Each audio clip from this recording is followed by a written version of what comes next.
Hello student, welcome to Guruji classes. आज हम करेंगे क्लास 12 एनआईयूएस हिस्ट्री का सब्जेक्ट का 315 कोड नंबर है, जिसका अगर आप मेरे चैनल पर नए हैं तो आपको मेरे चैनल के ऊपर फैसिलिटीज मिलने वाली है। इंपॉर्टेंट क्वेश्चंस, फ्री नोट्स की पीडीएफ, जो भी मैं क्वेश्चन आंसर आपको करा रहा हूं इनकी फ्री नोट्स पीडीएफ मिलेगी, free practical file with solution मिलेगी, फ्री 5 ईयर के क्वेश्चन पेपर्स मिलेंगे आपको, ये अनसॉल्व्ड फ्री मिलेंगे आपको। अगर आपको इसका सॉल्यूशन चाहिए तो आपको एक बहुत मिनिमम से चार्जेस के ऊपर आपको इसका सॉल्यूशन मिल जाएगा। और अगर इस वीडियो के अंदर आपको इस चैप्टर से रिलेटेड इंपॉर्टेंट क्वेश्चन चाहिए तो मैं डाल रहा हूं साथ के साथ, और आपको इन सबको लेने के लिए 8851450051 पर मेरे नंबर पर कांटेक्ट करना पड़ेगा, व्हाट्सअप करना पड़ेगा। मेरी टीम आपको नोट्स प्रोवाइड कराएगी at the free of cost. मैं आपको क्वेश्चन आंसर कराने वाला हूं हड़प्पा सभ्यता चैप्टर का, जो कि है चैप्टर नंबर 3 हिस्ट्री क्लास 12 का एनआईयूएस का। हड़प्पा सभ्यता का जो चैप्टर है इसका एक छोटा सा इंट्रोडक्शन हम ले लेते हैं ताकि कुछ इंपॉर्टेंट पॉइंट्स हमारे को पता लग जाए और हम इस चैप्टर को अच्छे से समझ सके। चलिए पढ़ते हैं इसके इंपॉर्टेंट पॉइंट्स, और पढ़ने के बाद हम इस चैप्टर से इंपॉर्टेंट रिलेटेड क्वेश्चंस मैंने निकाले हैं, कुछ इंपॉर्टेंट क्वेश्चंस। इतने ही क्वेश्चंस आपको पढ़ने हैं, that is more than enough. चलिए शुरू करते हैं। हड़प्पा सभ्यता विश्व की प्राचीन सभ्यता में से एक है। इस सभ्यता का उदय ताम्र पाषाणिक पृष्ठभूमि पर भारतीय उपमहाद्वीप के पश्चिम भाग की तरफ में हुआ था। जब तक इस सभ्यता की जानकारी नहीं थी जब तक हमें इस सभ्यता की खोज नहीं थी तब तक हमें इस सभ्यता की जानकारी का पता नहीं चला था। वैदिक सभ्यता को ही भारत की प्राचीन सभ्यता स्वीकार किया जाता था। पुरातात्विक खुदाई के परिणाम स्वरूप जो अवशेष प्राप्त हुए उसे यह निश्चित हो गया कि वैदिक सभ्यता से पूर्व भी भारतीय उपमहाद्वीप में से एक पूर्ण विकसित सभ्यता थी। चूंकि देखिए वैदिक काल जो इससे पहले वाला चैप्टर डाल चुका हूं उसके बाद की बात चल रही है यहाँ पर, जो कि चूंकि प्रारंभ में इस सभ्यता के केंद्र मुख्य रूप से सिंधु नदी की घाटी में उपलब्ध हुए, इसलिए इसे सिंधु घाटी की सभ्यता का नाम दिया गया। देखिए जो सिंधु घाटी में इसके केंद्र मुख्य पता लगे थे। देखिए लेकिन सिंधु के अतिरिक्त इसे हड़प्पा सभ्यता भी कहा जाता है, क्योंकि हड़प्पा ही वह प्रथम स्थापना है जिसने इस सभ्यता का अस्तित्व प्रकाश में आया। और साथ ही साथ पुरातात्विक अन्वेषण मतलब होते हैं जो हम खोज करते हैं पुरानी चीजों की, में से यह संकेत मिलता है कि इस सभ्यता के अवशेष सिंधु नदी की घाटी से गंगा यमुना के दो भाग पर नर्मदा तापी के मुहाने तक प्राप्त हुए। हमें दो तरफ से इसके हड़प्पा के अवशेष जो है प्राप्त हुए। अगला पढ़ते हैं। अतः इसी आधार पर इसे हड़प्पा सभ्यता कहा गया। हड़प्पा सभ्यता की खोज 1920-1922 ईस्वी में दयाराम साहनी और जॉन मार्शल की हड़प्पा सभ्यता ने की थी। हड़प्पा सभ्यता के उद्भव अचानक नहीं हुआ, अपितु इसका विकास धीरे धीरे नव पाषाण युग की ग्रामीण सभ्यता में हुआ। जो नव पाषाण युग था उसकी ग्रामीण सभ्यता में हुआ। इस सभ्यता के संबंध में हमारी जानकारी के लिए एकमात्र स्रोत पुरातात्विक प्रमाण है, यानी कि पुरानी चीजें जो हमें मिली हैं, क्योंकि इस समय में लिपि को अभी तक पढ़ा नहीं जा सकता था। यह भारत की प्रथम नागरिक सभ्यता है और विश्व की अन्य प्राचीन सभ्यताओं में से एक है, जैसे कि मेसोपोटामिया, मिस्र की समकालीन। और पुरातात्विक अन्वेषणों से पता चलता है कि इस सभ्यता का क्रमिक विकास प्रारंभिक ग्रामीण समुदायों से हुआ, यानी कि ग्रामीण समुदायों से इसका क्रमिक विकास हुआ। सिंधु सभ्यता का सर्वप्रथम ज्ञात स्थल हड़प्पा था। देखिए सिंधु सभ्यता का सर्वप्रथम ज्ञात स्थल कौन सा था? हड़प्पा था। इसलिए पुरातत्ववेत्ताओं ने उसका नाम प्रथम ज्ञात स्थल के नाम पर हड़प्पा सभ्यता रख दिया। हड़प्पा सभ्यता की खोज 1920 से 1922 ईस्वी में की गई थी। पुरातात्विक खोजों के आधार पर हड़प्पा सभ्यता को 3600 से 1900 ईसा पूर्व में कालखंड के बीच माना गया। देखिए जिन बच्चों को नहीं पता कि 3600 से ईसा पूर्व और 1900 से ईसा पूर्व क्या होता है, तो वो बच्चे मेरी टाइमलाइन की वीडियो जाके देख सकते हैं। मेरी वीडियोस के नीचे सबसे लास्ट में कॉलम में पड़ी होगी टाइमलाइन की वीडियोस का लिंक डिस्क्रिप्शन में मैं डाल दूंगा। आगे बढ़ते हैं। हड़प्पा सभ्यता विश्व की प्राचीनतम सभ्यताओं में से एक है। हड़प्पा सभ्यता का पूरा क्षेत्रफल 12,90,600 वर्ग किलोमीटर है। इस सभ्यता के सबसे विशाल भवन मोहनजोदड़ो से प्राप्त अनागा है। सबसे विशाल भवन कौन सा? इसके मोहनजोदड़ो से प्राप्त अनागा है। सर्वप्रथम कपास की खेती करने का श्रेय हड़प्पा वासियों को जाता है। सर्वप्रथम कपास की खेती किसने करी थी? हड़प्पा वासियों ने सर्वप्रथम कपास की खेती की थी। आगे बढ़ते हैं। इस सभ्यता में मुद्रा का निर्माण अधिकता शंत सेलखड़ी से होता था, यानी कि जो एक शेलखड़ी नामक पत्थर होता था उससे होता था। सिंधु सभ्यता से संबंधित प्रथम उत्खनन कार्य भारतीय पुरातत्व सर्वेक्षण विभाग के महानिदेशक जॉन मार्शल के निर्देशन में हुआ था। किसके निर्देशन में हुआ था? जॉन मार्शल के।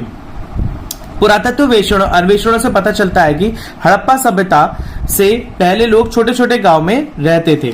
अब तक हड़प्पा सभ्यता का 1000 स्थल पता लग चुके हैं, यानी कि 1000 जगह पर हड़प्पा सभ्यता के बारे में पता लग चुका है। चलिए शुरू करते हैं इस चैप्टर से रिलेटेड कुछ इंपॉर्टेंट क्वेश्चन आंसर्स, और इतने ही इंपॉर्टेंट क्वेश्चन आंसर सफिशिएंट है।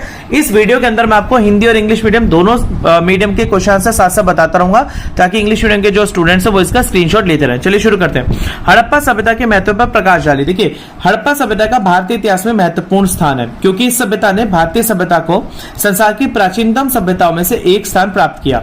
विश्व की प्राचीनतम सभ्यताओं में से 3000 ईसा पूर्व की स्वीकार की गई, किंतु सिंधु घाटी की सभ्यता भी एक प्राचीनतम सभ्यता का देश माना गया है। यह भी सिद्ध हो चुका है कि सिंधु घाटी की सभ्यता और उसके पश्चात की वैदिक सभ्यता के माध्यम से भी कोई दूरी नहीं है अब थी, अपितु 3000 ईसा से उत्पन्न में हुई भारतीय के प्रभाव से गति से बेहतर रहा। डॉक्टर आर के मुखर्जी ने इस समय के ऋग्वेदिक सभ्यता के साथ समकालीन किया है। तो ये हड़प्पा सभ्यता का महत्व है। इसी का इंग्लिश मीडियम का वर्जन का क्वेश्चन ये रहा, आप चाहे तो इसका स्क्रीनशॉट ले सकते हैं। चलिए अगला प्रश्न पढ़ते हैं।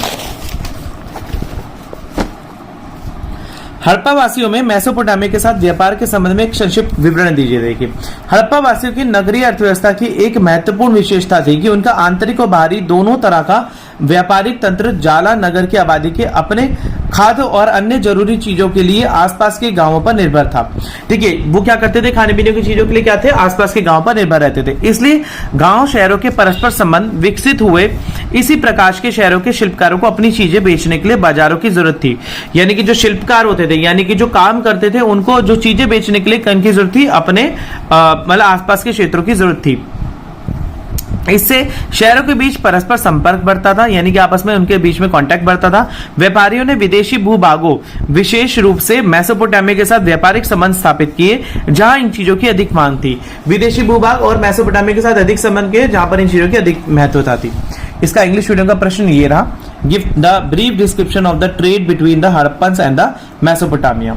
तो आप इसका इंग्लिश मीडियम के स्टूडेंट्स इसका स्क्रीनशॉट ले सकते हैं। चलिए आगे चलते हैं।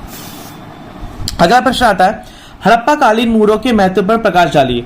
हड़प्पा कालीन मुहरों का अधिक महत्वपूर्ण स्थान है, क्योंकि इन मुहरों के माध्यम से ही हम तत्कालीन लिपि की जानकारी प्राप्त कर सकते हैं। मुहरों पर अंकित विभिन्न प्रकार की आकृतियां इस बात को पता देती हैं कि कृषि में वृषम बैल का प्रयोग किया गया है। बहुत महत्व था। इसके अतिरिक्त इन मोहरों के माध्यम से तत्कालीन सामाजिक आर्थिक इतिहास की जानकारी भी हमें मिलती है। कला की दृष्टि से भी इन मोहरों का महत्व अद्वितीय है, यानी कि कला की दृष्टि से भी ये मोहरें बहुत ही बढ़िया हैं। इसका इंग्लिश मीडियम का वर्जन का क्वेश्चन ये रहा, आप यहाँ से ले सकते हैं इसका स्क्रीनशॉट। आगे पढ़ते हैं। मोहनजोदड़ो के विशाल स्नानागार की विशेषता बताइए। मोहनजोदड़ो में बना सार्वजनिक स्नानागार विशेष महत्व रखता था। यह हड़प्पा सभ्यता की कला का अद्वितीय नमूना है। ऐसा अनुमान लगाया जाता है कि यह स्नानागार धार्मिक अवसरों पर आम जनता के स्नान के प्रयोग के लिए बनाया गया था। इस स्नानागार की बाहरी घेरा 180 से 180 फीट मतलब 180 बाय 180 फीट का है।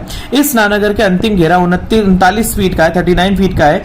चौड़ाई गहराई 8 फीट की है। इस स्नानागार के पास एक कुआं है। स्नानागार में चढ़ने के लिए सीढ़ियां बनी हुई है और जल निकास की पूर्ण व्यवस्था है।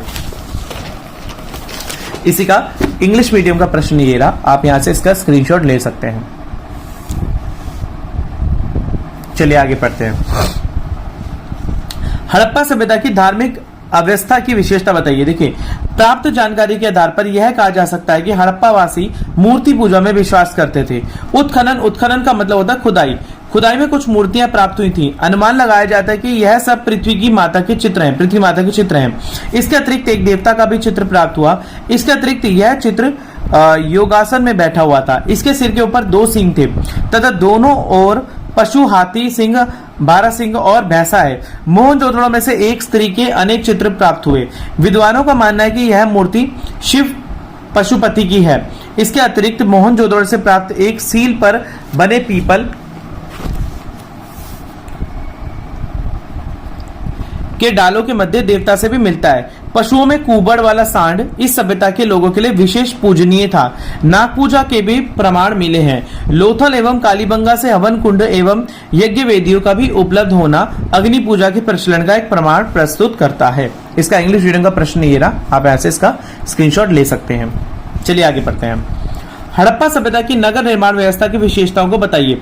हड़प्पा संस्कृति की सर्वाधिक महत्वपूर्ण विशेषता थी कि इस नगर योजना प्रणाली में इस सभ्यता के महत्वपूर्ण स्थलों के नगर निर्माण में एक समरूपता थी। नगरों के भवन के बारे में विशेष बात यह थी कि यह जल की तरह बिछी थी। नगरों के निर्माण की व्यवस्था। प्राप्त नगरों के अवशेषों से पूर्व और पश्चिम देशों में 2 टीले मिले हैं। पूर्व दिशा में स्थित होने पर यह नगर या फिर आवास क्षेत्र के साक्ष्य मिले हैं, जबकि पश्चिम टीले पर गढ़ी अर्थ अथवा दुर्ग के साथ मिले हैं। दुर्ग मतलब किला। लोथल एवं सुतकेड़ा के दुर्ग नगर क्षेत्रों में एक ही रक्षा प्राचीर से घिरे थे, यानी कि एक ही तरीके से वो घिरे थे। इसका इंग्लिश मीडियम का प्रश्न ये रहा।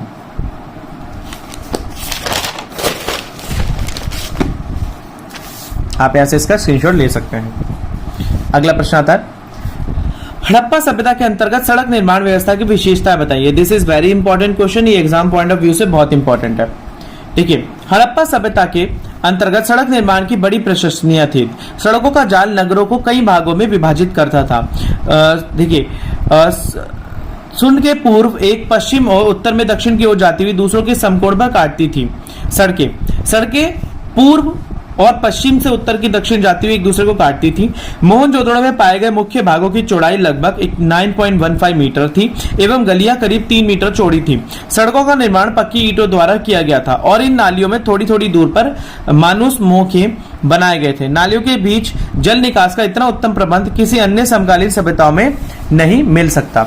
इसका इंग्लिश मीडियम का वर्जन ये रहा क्वेश्चन में। आगे बढ़ते हैं। हड़प्पा सभ्यता की लिपि कैसी थी? हड़प्पावासी शिक्षित थे अथवा नहीं थे यह कहना मुश्किल है, किंतु हड़प्पा की मुद्राओं पर अनेक प्रकार के चिन्ह अंकित बने थे। हाल ही में दिए गए अध्ययनों से यह संकेत मिलता है कि हड़प्पा की लिपि 400 चिन्ह और इससे दाईं से बाईं की ओर लिखा जाता था, परंतु अब तक इस लिपि को पढ़ा नहीं जा सका। ऐसा समझा जाता है कि ये अपने भावों के सीधे व्यक्त करने के लिए किसी भी भावचित्र या चित्रकृत पर चिन्ह अक्षर का प्रयोग करते थे। हमें इनकी भाषा की कोई जानकारी नहीं है, परंतु कुछ विद्वान का विश्वास है कि वे ब्रह्मी भाषा में बोलते थे, जिसकी बोली को पाकिस्तान में बलूची लोग आज भी बोलते हैं, तथा अब भी इस बारे में साफ तौर पर कुछ नहीं कहा जा सकता। इसका इंग्लिश मीडियम का वर्जन का क्वेश्चन ये रहा। हड़प्पा सभ्यता की कृषि आधारित अर्थव्यवस्था की मुख्य विशेषताओं पर चर्चा डाली। ठीक है, हड़प्पा सभ्यता की समृद्धि इतनी फली फूली कला विकसित अथवा गतिविधियों पर आधारित थी जैसे कृषि, कला, शिल्प और व्यापार। हड़प्पा सभ्यता की अर्थव्यवस्था में कृषि का अत्यंत महत्वपूर्ण स्थान है। कृषि के द्वारा ही नगरवासियों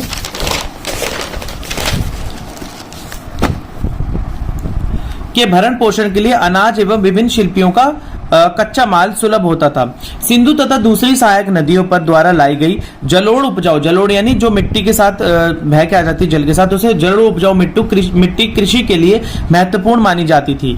नदियों के जलमार्गी एवं सड़कों के द्वारा विभिन्न क्षेत्रों के बीच व्यापारिक क्रियाकलाप होते थे। मुहरे तथा बाट माप की प्रणाली का भी कृषि कार्य में प्रसंतर एवं कांस्य धातु के बने हुए उपकरणों का भी औजार प्रयोग किया जाता था। इसका इंग्लिश मीडियम का वर्जन ये रहा यहाँ पर। चलिए अगला प्रश्न पढ़ते हैं।